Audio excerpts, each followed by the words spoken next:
those textbooks weren't just incomplete. They were wrong about the fundamental nature of the society they described. Now, alongside the 9 bodies, archaeologists also recovered something else. 56,000 individual pieces of turquoise, copper bells cast in a Mesoamerican style sourced from Chihuahua, Mexico, over 1,000 kilometers to the south. All of it concentrated in one sealed room. None of it accessible to the thousands of people who lived and worked and died in the buildings surrounding it. Think about that number, 56,000 pieces. That's not wealth that accumulates naturally. That's tribute. That's the extracted labor of a population that was never going to be buried in this room. And if you've ever wondered where you actually come from, not the comfortable story, but the real one, subscribe now. Because what this DNA reveals next is something the field spent 30 years refusing to say out loud. The Chaco matriline, that unbroken bloodline, disappeared from the archaeological record around 1130 CE.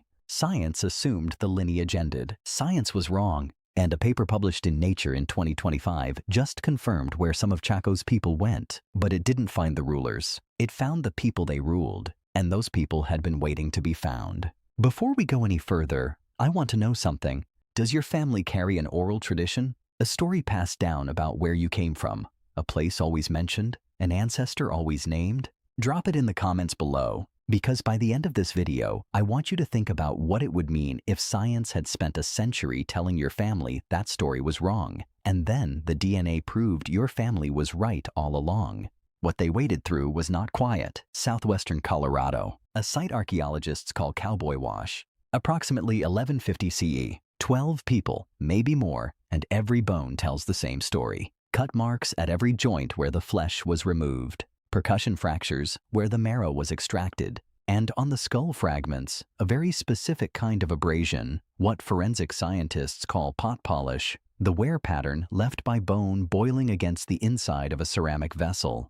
This isn't interpretation. This is a physical vocabulary, and every word it speaks here says the same thing. Dr. Brian Billman at the University of North Carolina had been studying this site for years. But the confirmation, the kind of confirmation that ends a debate, came from a different direction entirely. Dr. Richard Marlar, a researcher at the University of Colorado School of Medicine, spent 3 years developing an antibody test specific to human myoglobin. That's a protein found only in human skeletal muscle and cardiac tissue. He tested a coprolite, preserved human fecal matter, recovered from the hearth ash at Cowboy Wash. It came back positive, pure human myoglobin, no other species. Marlar's exact words, they had a human meat meal. That result was published in Nature in the year 2000. It was the first direct biochemical proof of cannibalism in the pre-Columbian Southwest. But here's where it gets strange, because a man named Christy Turner had been trying to tell the field this exact thing for 30 years before that paper. Turner was a distinguished professor of physical anthropology at Arizona State University. He documented over 2,500 individual bone elements from 40 sites across the Southwest. Cut marks, percussion fractures, pot polish, site after site after site. He submitted his findings to peer-reviewed journals through the 1990s. The reviewers didn't dispute his methods. They disputed his conclusions. He published his full analysis in a book in 1999. Turner died in 2013, 4 years before the DNA evidence confirmed that his central argument was correct. He never received a retraction. He received a silence. Now, the field's 30-year debate had always been framed as, did the Anasazi practice cannibalism? That was the wrong question entirely, because after the 2017 DNA paper from Pueblo Bonito, we can ask a much more specific question. Which Anasazi? The Cowboy Wash victims were not the Chaco elite. They were peripheral, small settlements at the margins of the Chaco system. By every archaeological measure, they were outside the power structure. And the violence at Cowboy Wash moved outward from the center. The hierarchy was not symbolic. For 30 years, the cannibalism evidence was framed as proof that the Anasazi were tearing themselves apart, desperate, collapsing, turning on each other in crisis. But the DNA now lets us test that framing. The genomic profiles of the perpetrators and the victims at Cowboy Wash do not match what you'd expect from people who share a common ancestry.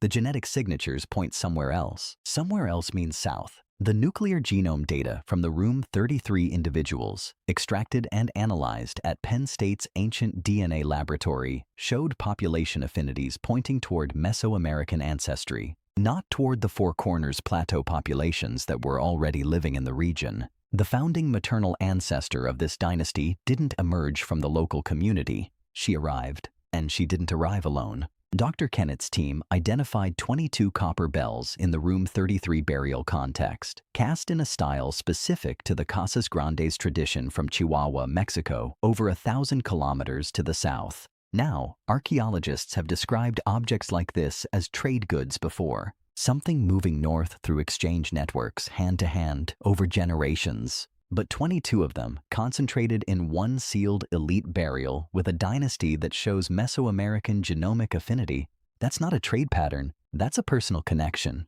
Hold on to everything you just heard, because it's about to mean something completely different. In Mesoamerican ritual tradition, copper bells weren't decorative. They were authority markers. They made a specific sound when worn by specific people in specific ceremonies, and that sound meant this person has the right to govern. Whoever carried 22 of them to Chaco Canyon did not bring souvenirs. They brought credentials. Now here's what this does to the standard Chaco model. For decades, the textbooks described Mesoamerican influence on Chaco. Motifs maybe, ideas possibly, some trade goods moving north through a loosely connected network.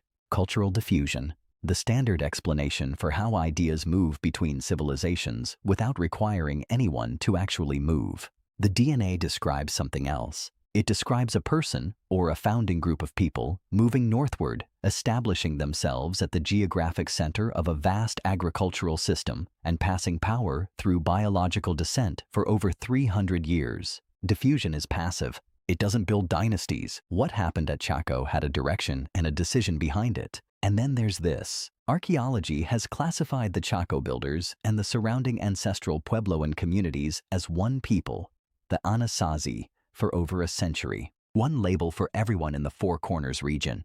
The haplogroup distributions across the Chaco sphere tell a different story. The elite carried specific haplogroup frequencies. The peripheral populations carried different distributions. It's the same name. It is not the same people. If they weren't the same people, the roads between them weren't built for the same reasons. The Chaco road system. 400 miles of engineered road radiating outward from the canyon center. Some sections 30 feet wide.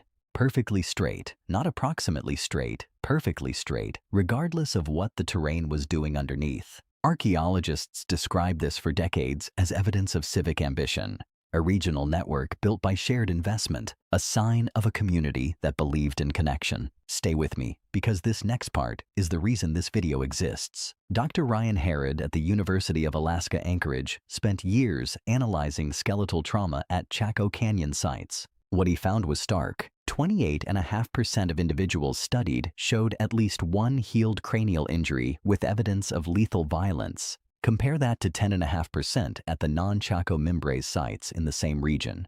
But the number that stays with me is this one. 33% of Chaco females showed trauma evidence.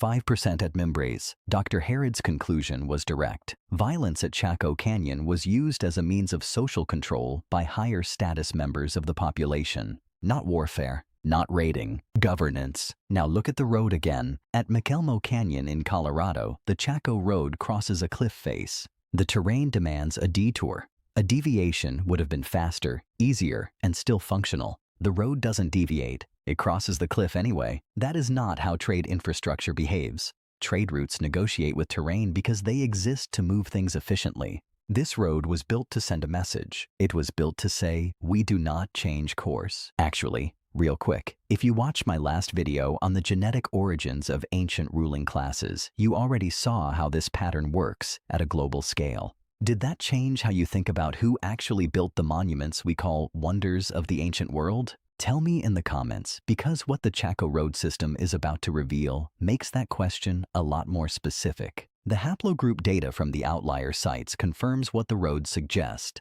Geneticists analyzing mitochondrial DNA from ancestral Puebloan sites across New Mexico found haplogroup frequencies diverging sharply between sites within the same political system, discontinuities that don't follow geography. Two populations, one architecture, connected by roads they did not build for themselves. The Chaco system collapsed around 1130 CE.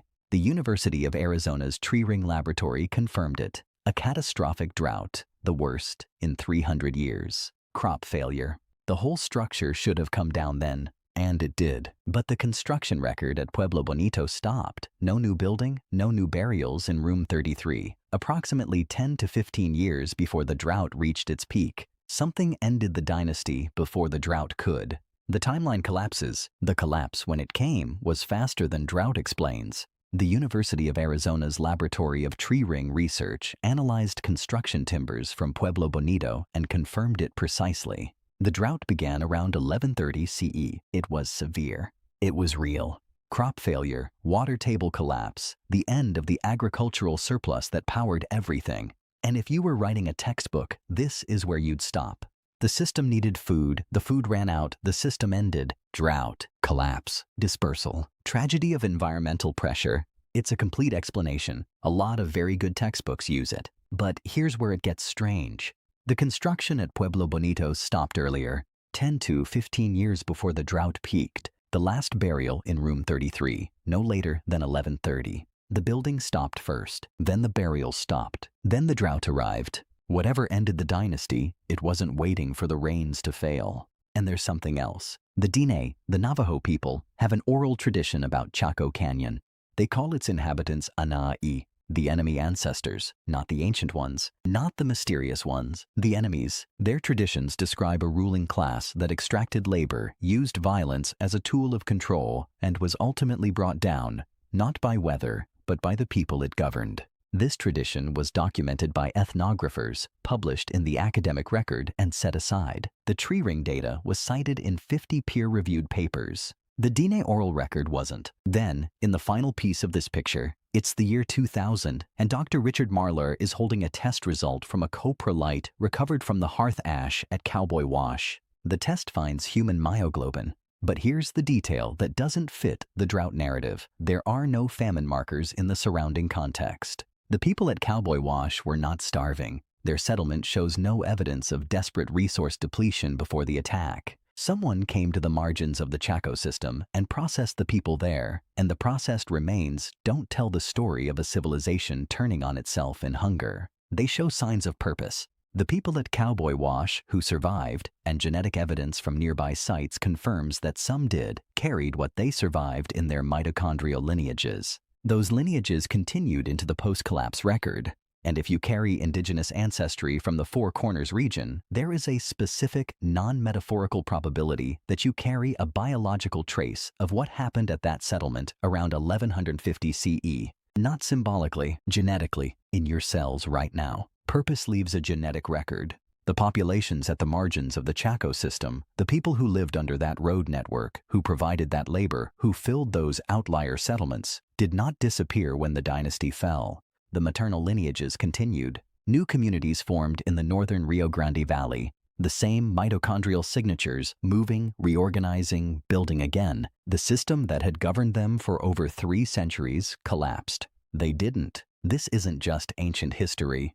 13 people are alive right now, whose DNA just confirmed something their grandmothers already knew. In April 2025, a team led by Dr. Eski Villerslev at the University of Copenhagen published a paper in Nature that changed this story permanently. His laboratory sequenced genomes from 16 ancient Picuris Pueblo individuals, remains dating to 1300 to 1500 CE, and compared them with 13 living tribal members. The result was direct and unambiguous: genetic continuity, unbroken, between ancient Pueblo Bonito individuals and the modern Picuris Pueblo community, 275 kilometers to the east. But here's what makes this paper unlike almost any genomic study published before it. Governor Craig Quancello of Picuris Pueblo didn't appear in it as a subject. He wasn't a consultant thanked in the acknowledgments. His name is on the paper, as an author, in Nature. This was the first time a federally recognized U.S. tribe co-led a genomic study of its own ancestry. When asked what the findings meant, Governor Quancello said the results connect our people back to our homeland, not metaphorically, geographically, genomically.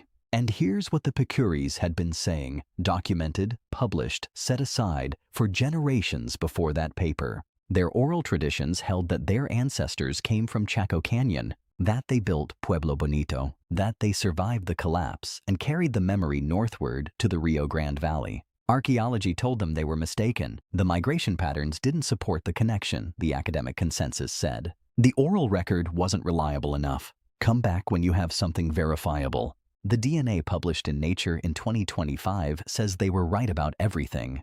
The science didn't discover this. The science confirmed it, 895 years after the people who lived it had already been saying so. The direction of authority in that story matters. The Picuris community used genomic science as a tool on their own terms, in their own collaboration, to verify knowledge they already held. The tool served them, not the other way around. But the 2025 paper gave the Picuris their answer. It could not give us this one. The matriline, that haplogroup B2 ruling bloodline, unbroken from 800 to 1130 CE, is not present in the Picuris genome at the frequency you'd expect if the ruling dynasty had simply integrated with the population it governed after the collapse. The rulers did not join the people they ruled. They went somewhere else. Or it ended. How it ended is the question no paper has answered directly. Dr. Douglas Kennett, the man who confirmed the dynasty, was asked about this in a recorded interview with Science magazine in 2017.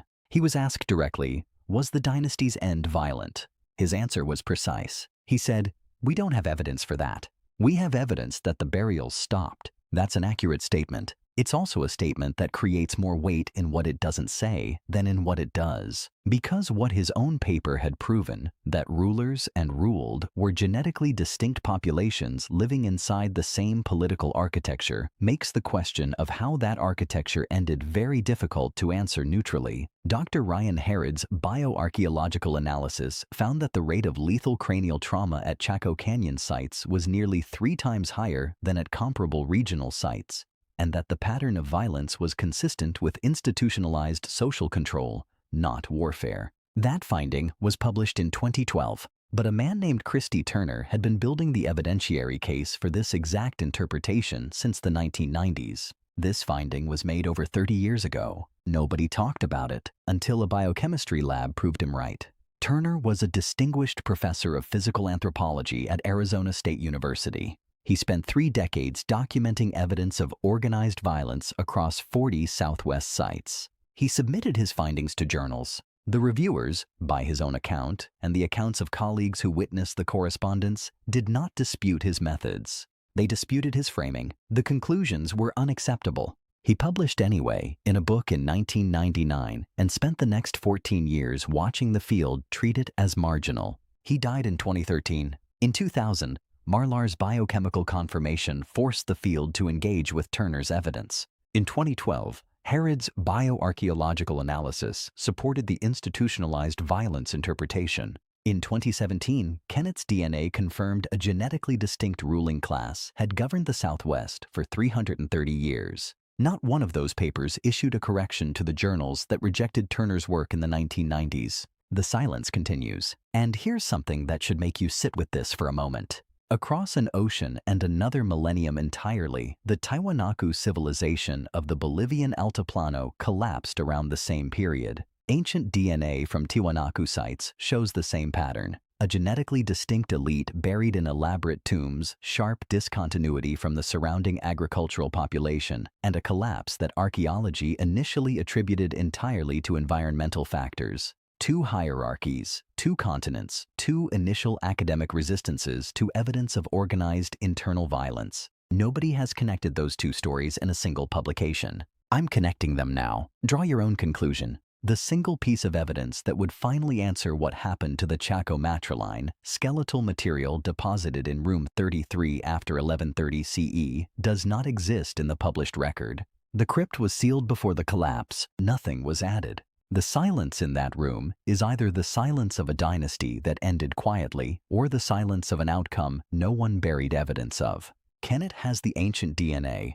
The ancient DNA can only speak to what was preserved. No one preserved what happened after 1130. After 1130, the people who knew what happened were not the ones being asked. The 2017 Kennett study, the paper that confirmed the dynasty that restructured the entire academic understanding of Chaco Canyon, was published without the formal participation of the Hopi, Navajo, Zuni, or any of the Pueblo communities whose oral traditions had described exactly what the DNA confirmed. They were not co-authors. They were not consulted in the research design. In some cases, the skeletal remains analyzed had been excavated from sites considered ancestral and sacred by living communities that had not consented to the analysis. I need to stop here and say something directly. This story, the one I've been telling you for the last 20 minutes, has been filtered through a specific set of institutions: universities, journals, laboratories. The same institutions that told Christy Turner his conclusions were unacceptable. The same institutions that classified Navajo oral traditions as mythology while citing tree ring data as authoritative.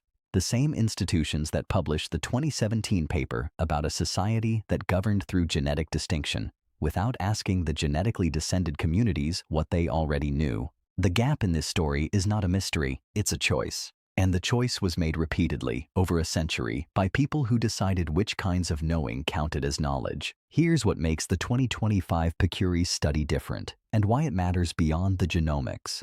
The Picuris community didn't wait to be studied. They initiated the collaboration. They chose their research partners. They co-authored the paper. They controlled how their genetic data was used, stored, and interpreted. Governor Quancello's name is on that paper not because he was included as a courtesy. It's there because the study could not have happened without the community's decision to do it on their own terms. And the result of doing it that way, of centering the knowledge that the community already held, was a paper that confirmed what oral tradition had preserved for 895 years. Now we arrive at the sentence this entire episode has been building toward. The tribes were right about everything. The science just finally arrived. Not arrived and discovered, arrived and confirmed. The oral traditions describing Chaco Canyon as the seat of extractive ruling power, dismissed as mythology. The Diné traditions describing the Anasazi as enemy ancestors who governed through violence, dismissed as legend. The Picuris traditions placing their ancestral homeland at Pueblo Bonito,